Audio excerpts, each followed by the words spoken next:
Good evening, everyone. Welcome back to Youth Lounge with SKNYPA. My name is Hassani McDonald. And I am Joanna Bradley. And we will be your host for this evening's episode of Youth Lounge with SKNYPA. Now, Joanna, I see you have on a pin there. Can you tell us what our topic for this evening will be? Our topic for this evening will surround World Autism Month. Very good. So we'll be raising awareness to autism. And so we want you to stick and stay with us as we take a short commercial break and come back with more Youth Lounge. Healthwise on ZIZ TV, Mondays at 8:30 p.m.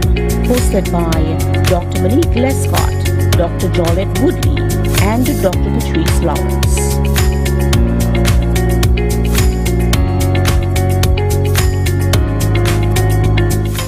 Youth Lounge with SKNYPA is sponsored by the Department of Youth Empowerment.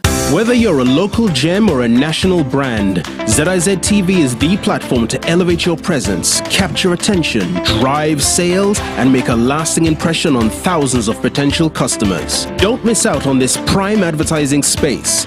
Contact us now at 465-2621. That's 465-2621 and speak to our marketing experts. Catch the eyes, make the sales, advertise here on ZIZ TV. Youth Lounge with SKNYPA is sponsored in part by the St. Kitts Electricity Company, SKELEC, powering the community. We're giving you the power to create lasting memories, to accomplish your wildest dreams, the power to set a goal and achieve it. And we're doing so in the moments when you need us most. We think of you in all we do. Because we're not just an energy provider. We are tested, committed, efficient, and most of all, we are an electricity company that you can depend on.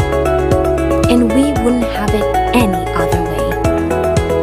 SKELEC, powering your community with reliability and responsibility.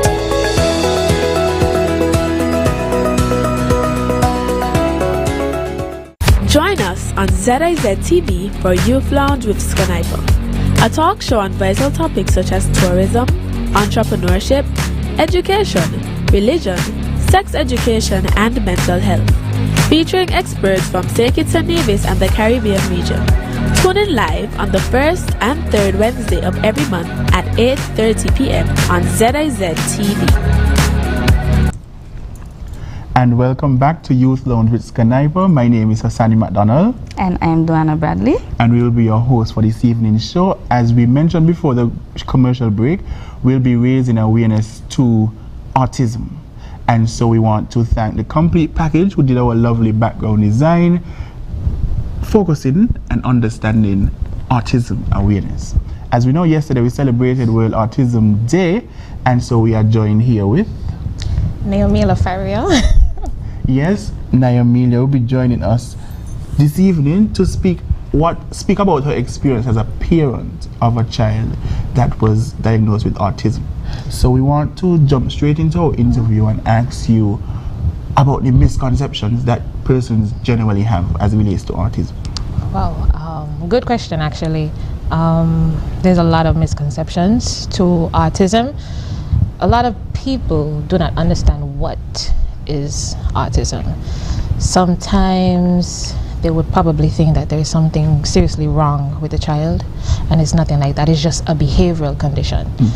And in fact, kids with autism, they're like they're the smartest. Yes, I've heard that before. Yeah. Based on my experience, I would always say that my son is a genius because a lot of stuff that he does surprises me, and it's like things that I never even taught him. So it's nothing to be ashamed of or anything like that. A lot of people just, they're a bit cautious of how other people will look at their child. Sometimes you can't even think about that. You just have to, focus on your child and just make sure that he's safe. You yourself should really understand everything. So, yeah. And how has raising a child with autism helped to change your understanding of the awareness around autism? Honestly speaking, firstly, it was very hard. I would say that I noticed some signs at first. I did my own research at first, but they say don't self-diagnose your child. But I'm a big overthinker, so it's like, okay, there's an issue. I mean, going to nurses, doctors, they did tell me. I even flew out to even get, just to get an opinion. And they did tell me that they did an evaluation. They do a lot of tests, basically. But I had to come back down. Then someone told me about the spectrum up at the Industrial Daycare Site Center. And I went there. They did their own evaluation. And then they did tell me that he has autism. Not severe, it's mild. But he does need the help. He needs a therapy. So going through all of that whole journey, I still did my research. The doctors up at the Spectrum, they helped me. Basically, they reassured me that, he's normal in so many ways. He just has that condition. And it's just for me as a parent to do my homework, always be there for him. It is a consistent journey, a consistent thing you have to do. You just can't do it one time and then things gonna happen. They do something called play therapy, like where the child gain their therapy through play. Because my son loves to play. He's always building blocks and everything. So at the same time, he teaches me how to, cope with everything. So I've gained a lot of understanding. Emotionally, what has the journey been like for you? Oh, it's rough. It was rough. It's very rough. Don't lie. It still is emotional as much as I have already accepted it, and the fact that I'm coping with it and doing everything that I can for him. It is very emotional, but sometimes it gets very frustrating. But there's nothing you could really. It just pops up. It's not something that doctors can really detect, like how they can detect Down syndrome. They can just detect Down syndrome as like genetically, right? Yeah. But autism, that comes up any time during your life. So I know probably we have parents looking at the show right now.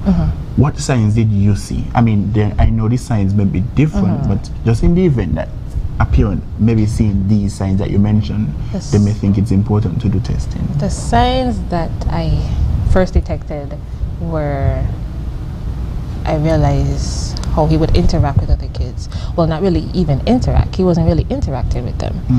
He was always by himself. He would always want to play by himself. Sometimes he wouldn't even look at me or look at other people in the family. He wouldn't even pay attention to the other kids. He would just go ahead, do his own thing. Even when a child comes to play with him, he just moves away. The another sign is that he's not speaking. He does make sounds like he's trying to, but the words are not coming. Because at maybe like 1 or 2, that's when a child would probably start to say those little words, dada, and they would mostly mimic a lot of things. He wasn't mimicking. So those are the signs that I saw. That's important. So do you find that having this diagnosis and working alongside him, you said you did a lot of research, have you seen improvement as it relates to behavioral, like how do you work with it? I don't know if improvement is the right terminology to use. Well, I found out he had autism when he was like 1, 2. He's 4 now. So I've been dealing with it for a while, obviously. So I have seen a lot of improvement. Going to the Spectrum, that really helps. He started to really change going to the Spectrum. I just recently changed him from a school, and I saw a full turnaround, but like a great improvement. So it all depends on the environment as well. Who is around him, because he needs that support. Like when he goes to school, of course I worry a lot, like okay, he can't speak, so me as a parent, I have to it's a lot of worrying. But he has improved in so many ways. Because change of environment, the help that he gets, the therapy that he goes to, even me being at home with him, doing different stuff with him just to help him. So he's really improving. That's awesome. You spoke about his interactions with other children. Have you encountered any stigma, discrimination, and how do you address it if you have? Stigma or discrimination, I mean, a lot of people, like I said, they don't understand. I do get a bit anxiety because, I mean, of course he gets invited to parties and everything, so sometimes it's like, do I even want to take him? You're very protective of him.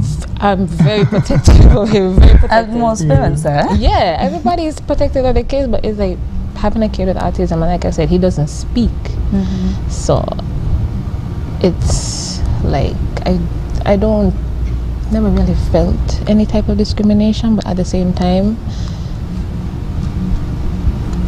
if I feel like if I get that type of discrimination, I will probably, just ward it off. Just ward it off because they don't understand. And sometimes I would even say, because some people would just come and ask, like, he don't say anything. They would try to talk to him, yes, but when they realize that he's not responding, they would ask, he don't speak, what happened? And then I would immediately say, oh, he's autistic, because I have become so comfortable accepting. I have accepted it. It's like, he has autism. He's just, it's just his behavior. He doesn't speak yet. He goes to therapy, those type of stuff. So, okay, so just before we go to commercial break, what have this experience caused you to do in raising awareness for autism? What it has, I really feel like I said, a lot of people don't understand. There's not as much as we go to the spectrum, there's so much that they can do. Sometimes some children need much more than what the spectrum offers. So, and a lot of discrimination goes on. I haven't really gained seeing much discrimination towards me and my son, but I can't really speak for all the parents. I'm not sure what other parents are getting, but parents of an autistic child need the support. So there's a lot of awareness. Awareness is the first step to stuff being implemented. So it is important for us to speak up and actually do something about it. We care about our kids. We are here to protect them, and we want the best for them. So something that has to be done. Yes. Honestly. And thank you very much, Ms. Ferrier, for joining us here on Youth Lounge. We have coming up after our commercial break an interview with a daycare teacher.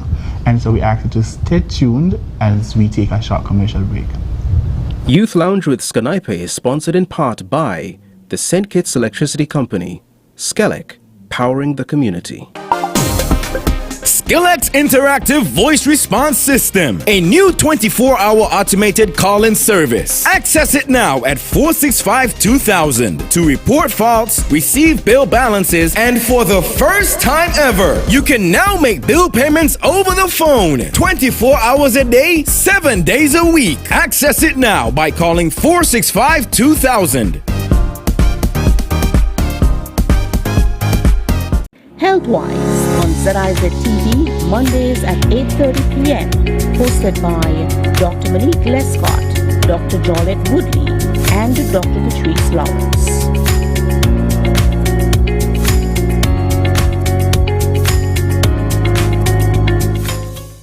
It's time that we realize that we must work together to thrive. The world as we know it, the sky and below it.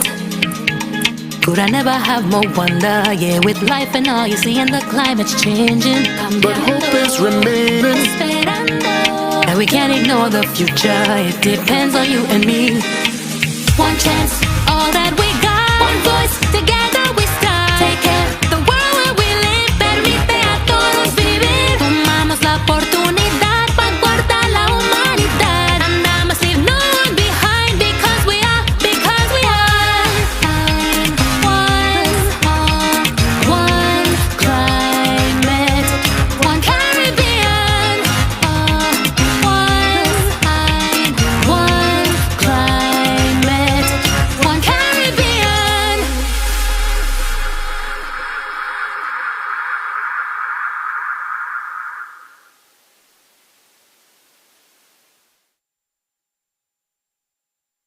Join us on ZIZ TV for Youth Lounge with SKNYPA, a talk show on vital topics such as tourism, entrepreneurship, education, religion, sex education, and mental health. Featuring experts from St. Kitts-Nevis and the Caribbean region. Tune in live on the first and third Wednesday of every month at 8:30 p.m. on ZIZ TV.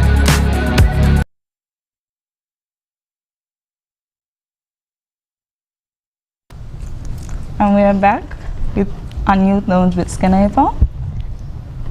And here we have our next guest.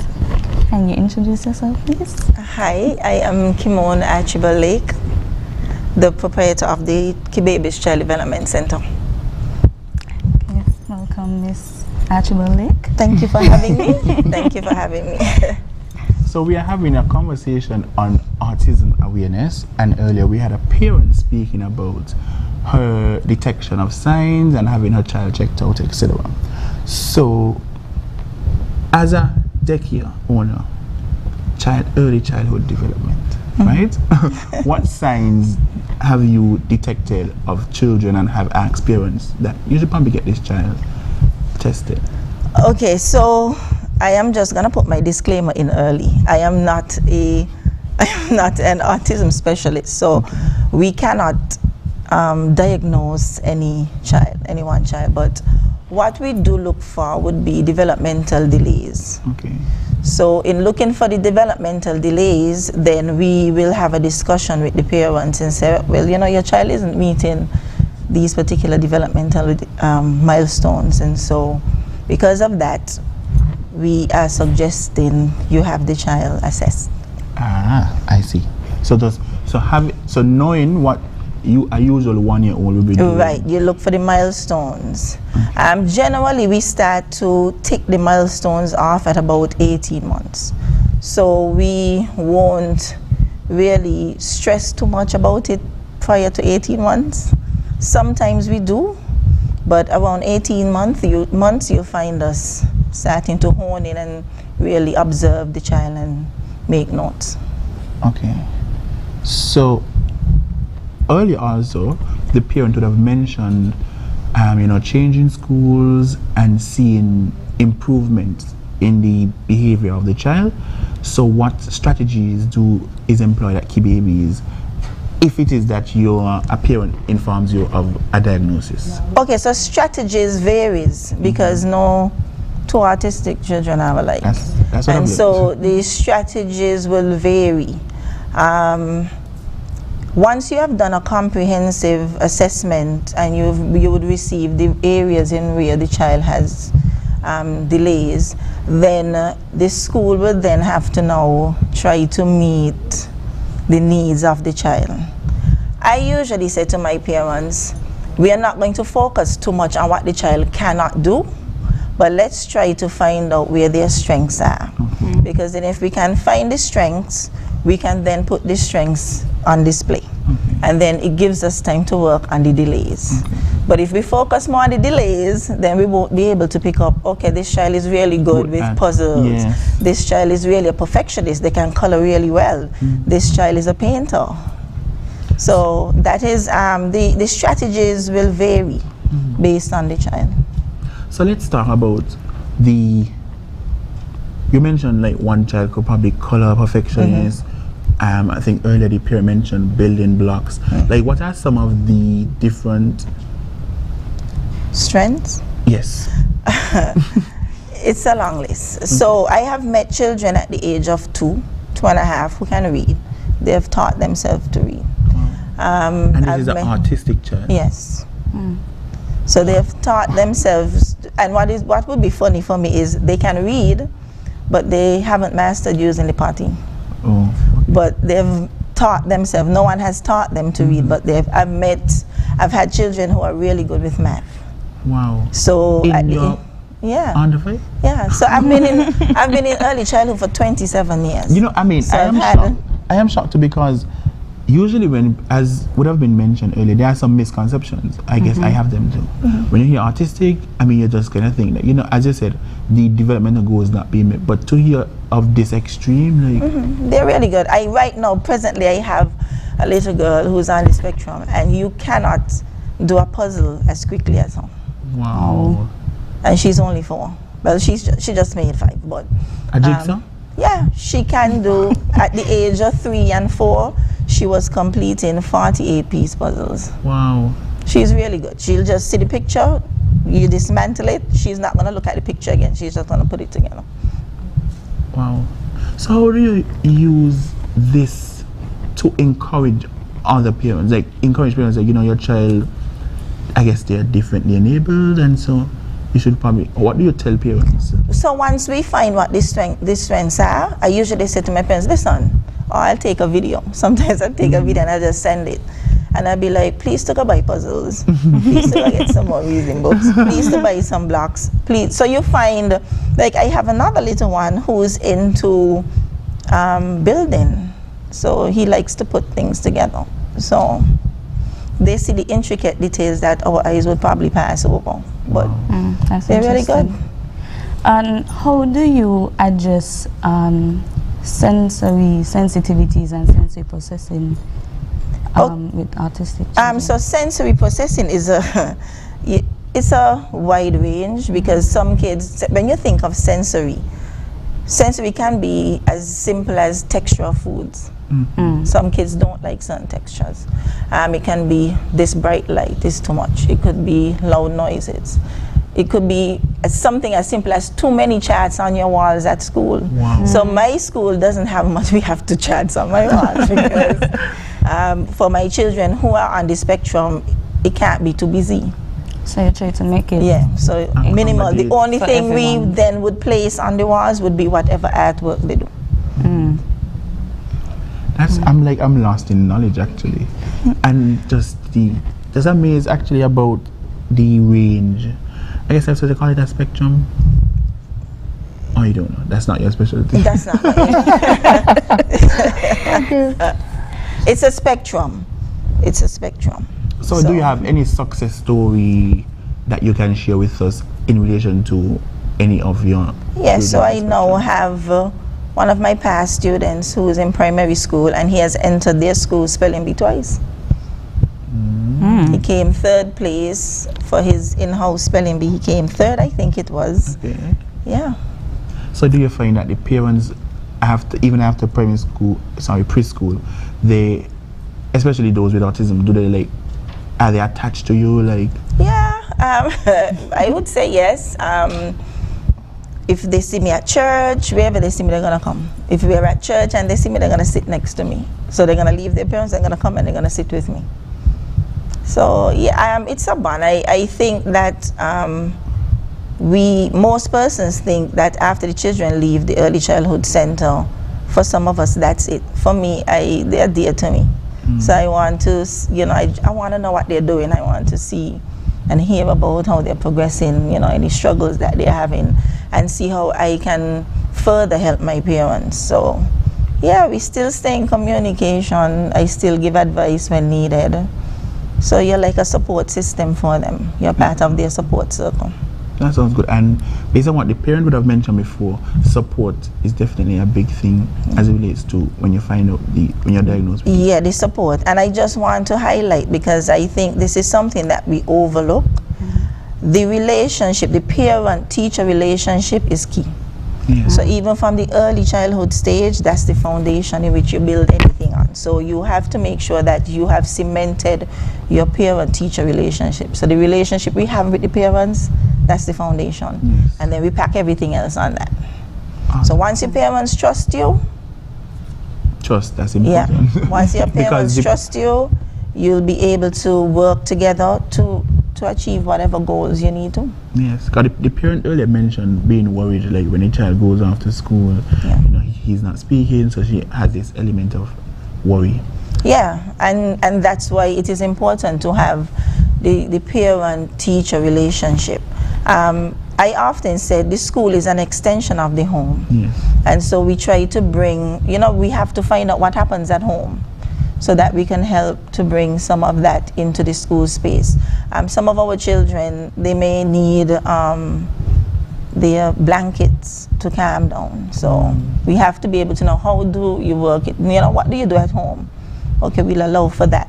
Now, just a training there, we don't allow toys from home. But in cases like that, you'll make an exception because you have to then know how to be inclusive and make sure that you accommodate the needs of these children, because that's what it is. You're trying to meet their needs. So, as the owner of the babies, what have you done, or what are you doing, especially having celebrated World Autism Day yesterday? What have you done to bring awareness to? Okay, so generally, and for the past few years, we've had our sign outside of the school. We have our autism sign outside of the school. As I've said, I've been blessed to have children on the spectrum for the past maybe 10 years, 11 years. So I've always had children in my space who are on the spectrum. So yesterday, I did a video just for awareness day, just to remind persons to spread their, it's more than just wearing blue. It's really learning how to extend grace to families and persons living with autism, because again, children grow up to be adults, so then they'll be adults with autism. So it's all about extending grace. It's all about asking a question, because sometimes you might see a child having a meltdown and you'll be like, he rude or she rude. No, they're not. So extending grace, being patient, and ask. And most likely parents will be happy to tell you, listen, this is what is happening. So that's what we did yesterday. I did a story, which I do every year with my children. So we read the story about, because they know their friends are different. So my children tend to give their friends support inside of the classroom space. So we did a story, and they did a little nice coloring page, I love someone with autism. So, yeah. And that was later yesterday. That was yesterday, huh? Yeah. That was on the wall. On the wall, yes. So we thank you very much, Miss Ashiba Lake, for joining us here on Youth Lounge with SKNYPA. We'll take a short commercial break and we'll be right back with more autism awareness. Youth Lounge with SKNYPA is sponsored in part by the St. Kitts Electricity Company, SKELEC, powering the community. We know there are moments when life just doesn't go as planned, and our days pretty much takes us where it wants to. But for every missed occasion, there's a great opportunity.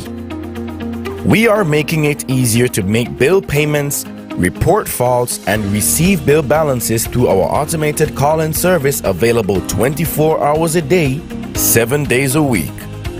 Simply call 465-2000 and say or press 2 to access our automated customer service system. Say or press 2 to make a payment via credit card. Enter your 8-digit SKELEC account number as seen on your bill. Enter the amount you wish to pay without a decimal point. For example, enter 2000 for a $20 payment. Have your credit card on hand to enter your credit card number, expiration date, and security number. One phone call gives you the power to regain control of your day. SKELEC's interactive voice response system. SKELEC, powering responses. It's time that we realize that we must work together to thrive. The world as we know it, the sky and below it. Could I never have more wonder? Yeah, with life and all you see, and the climate's changing. But hope is remaining. And we can't ignore the future. It depends on you and me. One chance, all that we got. One voice, together we start. Take care of the world where we live. Permite a todos vivir. Tomamos la oportunidad para cortar la humanidad. And I must leave no one behind, because we are. One climate, one Caribbean. One climate, one Caribbean.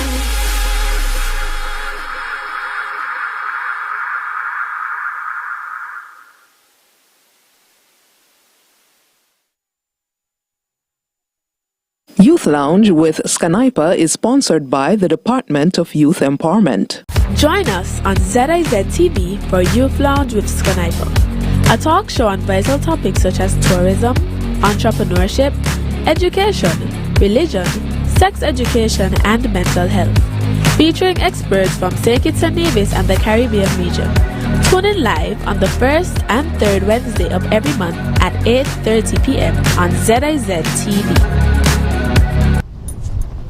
Welcome back to Youth Lounge at SKNYPA. My name is Hassani McDonald. And I'm Duana Bradley. And if you're just joining us, we are your hosts for this evening's episode.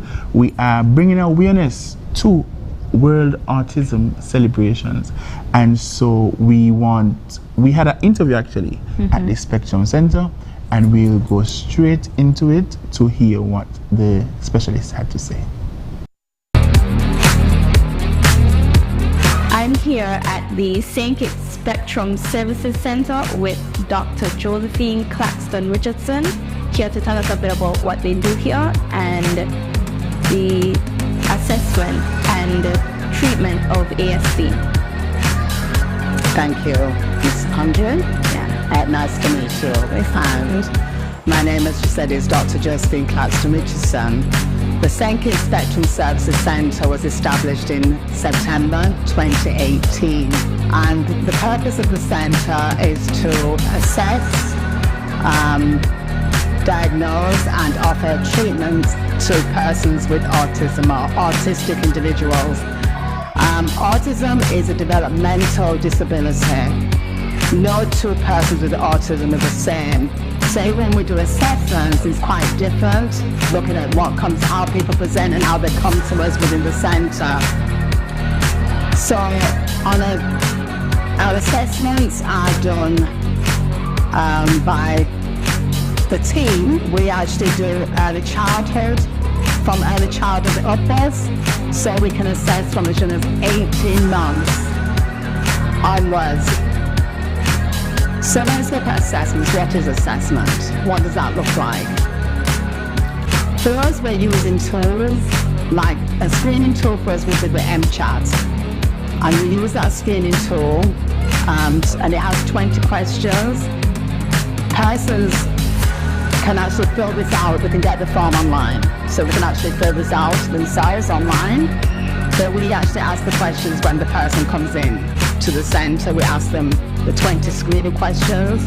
So our parents will come through. We actually do what we call a form that they complete. We have forms that they complete.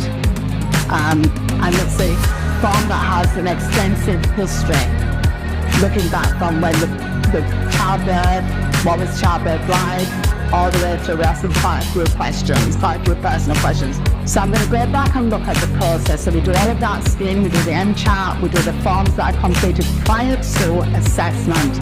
I always like to have the information before I do the assessment. With the child, it's not observation, a lot of playing with them. So we use what we call the ADOS tool, is the tool that we use for assessment. It's a diagnostic tool and it's used for assessment.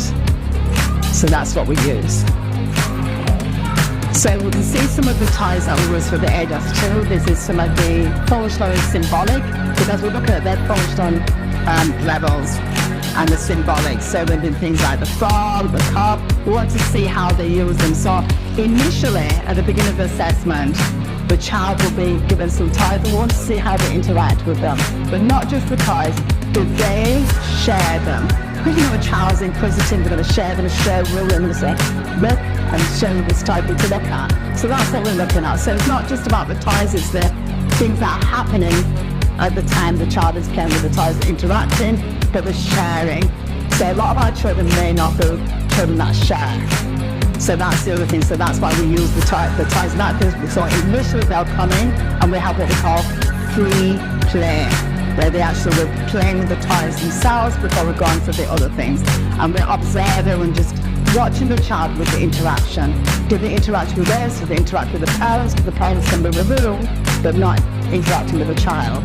We will say that we'll call the child's name as well. This is another part of the assessment. So I will call Miss Andrew, Miss Andrew, Miss Andrew. But you might not answer me like you do, you're not answering. And so after I say a bit, and you're not even watching me or paying attention to me. You're watching me, but you're not answering. You're not saying hello, you're not saying yes. And so for us, that's another red flag for many of the children. And so when we're doing that, there's things that we're picking up and we're passing on as we're doing the assessment. A lot of parents want to know the levels. Are they mild? Are they severe? What does that look like for them? But we have to realize, does that help the child? How does that help the child? They might help the parent. But one of the things we stress all the time with our parents, you have to work with your child. Like you would work with any other child, you have to work with your child. And that is important. And welcome back to Youth Lounge at SKNYPA. You just saw an informational video about the Spectrum Center, and we are joined here with two beautiful ladies. I'll ask them to introduce themselves. I'm Dot. My name is Rosemary Monroe. I work at the Spectrum Services Center. I'm Dr. Claxton Richardson. I'm the director of the St. Kitts Spectrum Services Center. Okay. So, Dr. Claxton and Ms. Rosemary, what can you tell us about your qualifications and experience in the Spectrum Center? So, I'm a trained, initially started off in nursing, so I will start with my qualifications, and then did teacher training, social work, and worked extensively in the area of mental health. And then I worked at Cotton Thomas Comprehensive School when I came to work in St. Kitts with persons with autism and with persons with disabilities, like the wide range really. And where we've done training in the Play Project, so I'm a Play Project consultant. Also autism specialist, so I've done the autism specialist course, and we're always training within the area of autism. Yeah. Nice. Okay.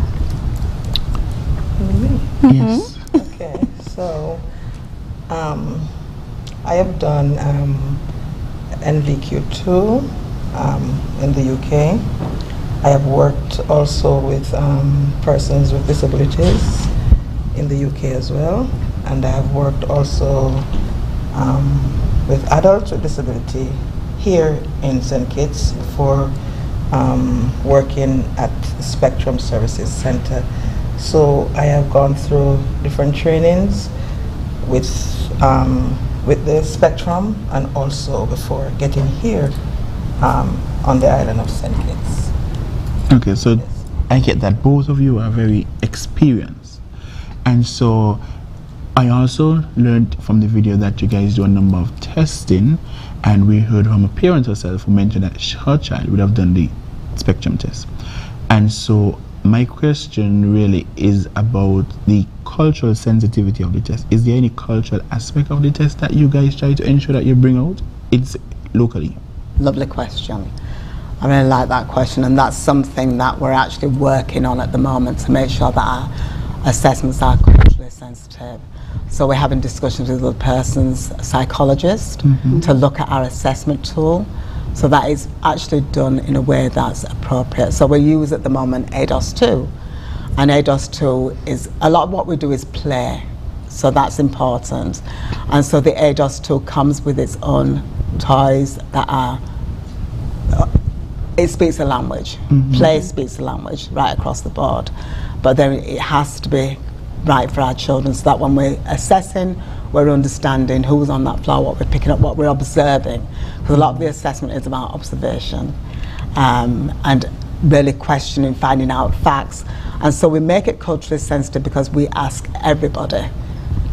We don't just look at the child for 2 minutes or 5 minutes, or we really do an intense assessment where we start with the parents first and ask them questions, comprehensive questions. Then we'll observe the child in the setting. We'll speak to the classroom teacher, and as Ms. Archibald-Lake said, it's a partnership. You have to get everybody involved in the process so that you get the right information, because children present differently in different areas, and we have to make sure that the assessment is correct, because it's a lifelong diagnosis. Yes. When they get the diagnosis, it is for life. So it's not something that as we say locally, they don't grow out of it?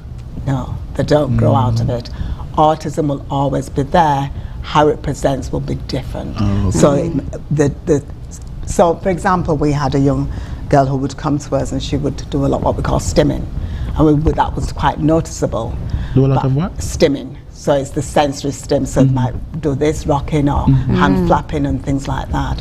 And that was quite noticeable. But with the therapy, we realized that became less and less. So even though, and she'll always be autistic, but some of the things you don't see as much to the same degree.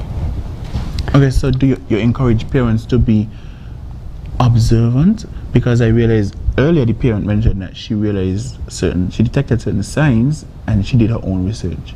So usually persons come to the Spectrum Center telling you that this is what I've experienced with my child, or is it that something that just say, I don't know what's happening, and just like... It varies. Okay. So we have some parents who come to the center because somebody else has recognized the signs. Okay. And we have parents who themselves recognize that there's something that they, my child, some might say, my child started speaking and then they stopped. So that's some of the things that they might come and they might have seen themselves. And so, so it varies who is the one that sees the difficulties or see what's going on for the child. Okay. And can you provide some examples of traits or behaviors that you look for? Yeah. So, you want to do something? So, some of the traits and the behaviors, as parents have said as well, and also the previous teacher to say that how the child behaves, the sense of sometimes the child doesn't play with another child, and the look, they're not focusing, not looking. Eye contact. And also the stemming, as Dr. Claxton presented just now. And what else is there? So there might be toe walking. So toe walking, walking on the toes. There may be this, spinning, just continuous spinning, pacing back and forth, and things like that. Echolalia. Yeah. So those are some of the signs that we can see. And what can you explain as well the process of the assessment in both children and adults? So what we do during the assessment process, so like I said earlier, we will actually do a screening. So there's a screening tool that's used first, and that's called the MChat. And that has 20 questions, and we use that for the children. And some of the questions might be, have you ever thought that your child might be deaf? And a lot of parents say, no, my child is not deaf. But later on they might say, I'm calling my child and they don't answer. And so they, sometimes the parents just think they're just being rude or disgusting for some parents, or even some teachers might feel that. But it's not that they're being like that, it's just that they are actually in their own world, in their own space. So that might be some of the questions. Does your child play with other children? So there are some of the questions on the screening tool. So we look at those things. There's some sensory questions that we'll ask about being touched, the sensory side of it, because some children do not like to be touched at all. They want you to just leave them. Some will come to you and want to be touched. So there's all those things. If you go out with the child, how are they in this open space? What are they like with the light? Things like that. So those are some of the questions that you may want to look at in the screening. And also the food. Yes. See, some children might like soft foods. Some might like. We have children that come to the center that parents would say that the only thing that they will eat is just pizza and corn curls. So and some children will eat soft foods like porridge and soup and things like that. Others will not eat. Will eat hard food and things like that. So food as well. So the texture could be an issue. Some children will not drink juices at all. Some like the colour, everything might have to be the same colour. So texture is a thing, what they see from the sights, what they see. So the food, like Miss Monroe said, can be problematic for many parents. How do you, sorry, go ahead. I was about to ask, have you encountered any cases with adults? Yes. Yes. So adults being diagnosed in adulthood? we have a parent who is asking an assessment. Do an assessment on this parent because they're saying that they have seen some trait in themselves, and they have a child who's on the spectrum, and this parent is asking, I need to be assessed as well. So as we would, we're an early childhood or early intervention centre, so our children we see can be from 18 months upwards. We've got the oldest of our child is 13, but we're finding that there's more and more adolescents coming through to the centre, people coming through with that, and at that stage it's more the behavioural thing. The behaviours are just because they've not been diagnosed earlier. So early identification, early diagnosis and early treatment helps with the less of the symptoms, yes? And so at the end of the day you can actually give them some tools to cope within our society. I said that very softly because a lot of autistic people are going to tell you they're not there to be fixed. So the puzzle that they've got is quite controversial at the moment because they're saying we're not a puzzle, we're not there to be fixed, and we're not about fixing anybody. So at the end of the day we have to be cognizant of how we look and what we say and how we deal with our autistic population. It's more understanding than fixing. Understanding, yeah. And every autistic person is different. So what we might think is what they want, the terminology we use. But if you go through a lot of the literature, some people might want to be called Aspers. Some people might want to still use the diagnosis of Asperger's. Some will say I'm autistic, and some will say I've got ASD. So we have to speak to the individual if they're old enough to have that conversation to find out what they would like, and not just assume that everybody's under this umbrella. Yeah. So what emotional support is offered to the community of persons who are diagnosed with autism that the centre does? So they've got a parents support group, and we do talk to our parents. We do give our parents, and not just that we talk to them, but we give them a forum where they can come and talk to us. So we have that where they can do that. But also we know there's more that's needed for our parents, and we have to be honest about that. We're only scratching a little bit of the surface, but there's a lot of therapy that's needed and the therapy hours that they don't get because we do not have enough persons to do that.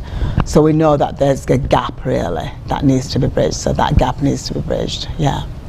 Okay, we are really enjoying the conversation with you guys, but we have to take a short commercial break.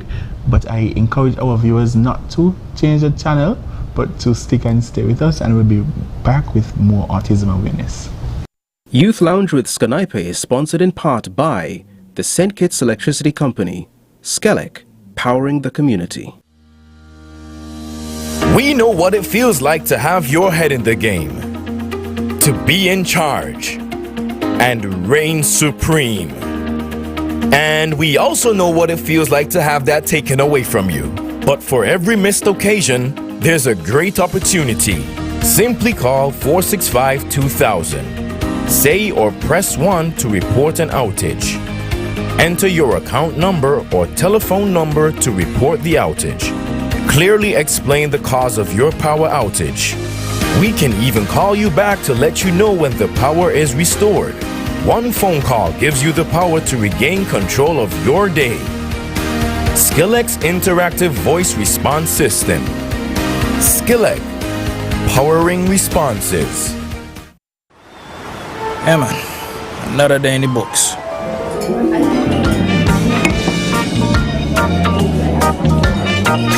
Well, hello there. Ooh, she pretty from head to toe, and are you ready to go?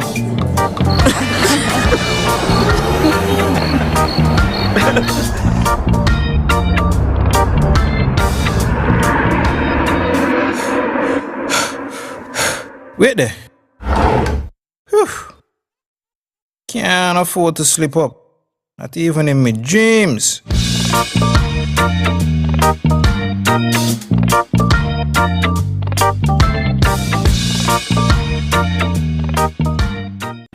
Health-Wise on ZIZ TV, Mondays at 8:30 p.m. Hosted by Dr. Monique Lescott, Dr. Jolette Woodley, and Dr. Patrice Lawrence.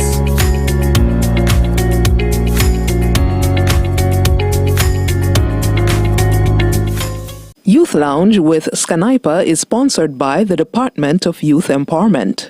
Join us on ZIZ TV for Youth Lounge with SKNYPA, a talk show on vital topics such as tourism, entrepreneurship, education, religion, sex education, and mental health. Featuring experts from Kitts-Nevis and the Caribbean region. Tune in live on the first and third Wednesday of every month at 8:30 p.m. on ZIZ TV. And welcome back to Youth Lounge with SKNYPA. My name is Hassani McDonald. And I'm Dana Bradley. And we are your hosts for this evening's episode. We are rejoined with Miss Kimon Archibald-Lake and also the doc, who will be speaking more about illuminating autism. Illuminating? Interesting. So we mentioned earlier that it's a puzzle. It's not here to fix, it's here to understand. And so I want you to just speak to us more about the awareness that is being raised in communities about this diagnosis. Yes, so as we know, awareness is important. And the centre's been, we'll be coming up into our 6th year of the centre. And one of the things we realise that persons are saying they don't know about the centre, or they were not aware that we had a Spectrum Services Centre. So what we've done this year, we've actually done like poster boards. And we've actually put information on the poster boards about autism, about the centre, and about some persons, adults with autism that are in the community. And so we've actually posted them in different areas like the banks, cable, Ministry of Education, the churches, Lighthouse Baptist Church, I said the banks, Eastern Central Caribbean Bank, and the Newtown Community Centre and the library. So we posted those there so persons can actually take time out and just have a look and sensitise themselves, and hopefully there's information on the board that they can actually go and research themselves. So there's a section that has the books, it's called Books, and it's got some books on autism on one of the posters, so they can actually go and research those. So that's some of the awareness. On the 6th, Saturday coming up, we're going to do an awareness walk, and that's going to be from 9 o'clock and starting at the cenotaph. And we're going to start at the cenotaph, down to Port Zante and back up to the cenotaph. And so we're encouraging persons to come out and join us. And we're also bringing awareness by selling t-shirts. So with the t-shirts, hopefully we'll be in the centre tomorrow. So persons can actually come and purchase the t-shirt from us, and that shows awareness towards autism, and that can be used in the march. On Sunday the 7th, we'll be at Antioch Baptist Church for the church service.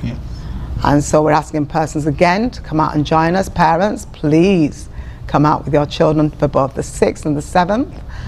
And then on the 15th, we're doing quite a lot of media outreach. And on the 15th of April, we are going to be joined by Dr. Martin on the radio show on eCare, on freedom issues actually.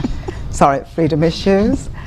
And also 3 psychologists from the UK will be on that show, and we're going to be looking at assessments, because we know assessments are fundamental. It's important to get the assessment process correct, but also we want to highlight more on the assessments, and that will be done on the 15th through that talk. So people tune in to some of the shows that we're actually going to be on during this period of time. And then on the 28th of April, we're going to have our fun day. This will be our 2nd year of a fun day, and last year it was really, really well attended. It was a nice afternoon. It was a Sunday afternoon, and it was at the industrial site grounds. We're still going to have it there. And parents, please come out again. Well wishers, please come out, join us, because we really had a good time. And so that we're just bringing a lot more awareness, bringing the families together at that time, and that was really nice. You know, they were able to fellowship together, they were able to share, the children had a good time, and so we're doing that again, bigger and better this year. So yes. Activities sound really inviting. Yes. I just want, before we wrap up the show, to ask Kim one question as it relates to, do you think that educational reform is necessary to accommodate our autistic children? We'll end on a high note. It is indeed necessary. And I am hoping that the persons who have the ears to hear and the country's pockets will somehow start to put monies into education so that we can accommodate our children who are different learners. Should they be incorporated within the regular school system, or there should be a separate? It is encouraged because of the socializing aspect. Am I correct? Yeah. Just on that note, I would really like to say that the Spectrum Services Centre has great support from the Ministry of Education. And we're encouraging the Ministry of Health to come on board and really help us, because we know that this, like we said, is lifelong, so our children get older and older.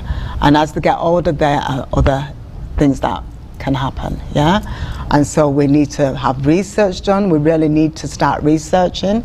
We need to look at what's going on, why our numbers are increasing, because they are increasing. And it's not just in St. Kitts, it's regionally and probably internationally as well.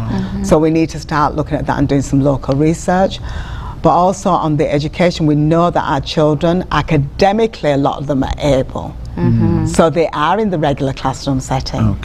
So they need that support while they're there, because it's not the academics, it's the support that they need with other things, like some of them are not speaking, so that's support there. So we know we need the therapists, like the speech pathologist, the occupational therapist, the psychologist. It has to be a holistic package of care. So these are carriers that we need to be seen. Definitely, definitely. So we need to be encouraging our young persons to do it.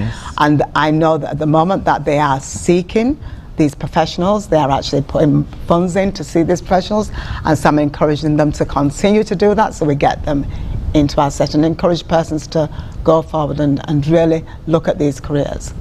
Thank you very much for the wealth of information that was shared.